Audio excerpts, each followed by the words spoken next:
ए भाभी भैया के मत पता चल दिया हमनी के दोनों आदमी के चौकर बना तो जान जाए तो बड़ी मार मरियन हमरा के। हम तो ना बताई रौरे लक्षण से ना पता चल जी रुआ जब न देखब तब आगे पीछे भौजी भौजी करतानी रौए मत पता लगा देम कहीं ना ई तो बात भौजी ठीक कहता रे।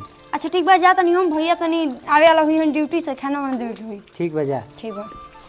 कहाँ जाता रू भौजी? अरे कहीं जात नहीं कीजिए नहीं तो हलत रही तनी ऐसे घूमे के मन करत रहे मन ना लगत बा। हम देखनी है तबे कहनी के भौजी अरे ऐसे आगो नहीं तारा भी जान तारी भौजी हमरा एको पल रहल ना जाला तार के देखे लेनु त हमर एकदम दिल खुश हो जाला।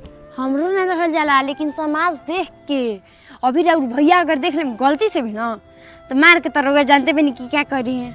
ए भौजी भैया कब बाहर जाई हम? ई सही कहत नहीं 2-4 महीने 2-4 दिन में कहा तो जाए वाले बने जी जाए वाले बने टेंशन मत लो चल जी हम तो एक साथ ही हो जल्दी चलो अभी घर। जान तारू भौजी भैया बाहर चल जी हनु तो तार कुछ के दिक्कत ना होई कोनो चीज के दिक्कत हो खाली हमरा फोन कर दियो तार लिया के हम दे दे हम। अरे दिक्कत कैसे हुई रोगा रहते हमारा दिक्कत हो जाए। जान तारी भौजी अगर भैया तार से शादी ना कर रहता नु तो हम तब से शादी तार से कर लेती। बे सही में का? हाँ भौजी का भी जाना तारू तार से हमरा एकदम प्यार गहरा हनु। ओहो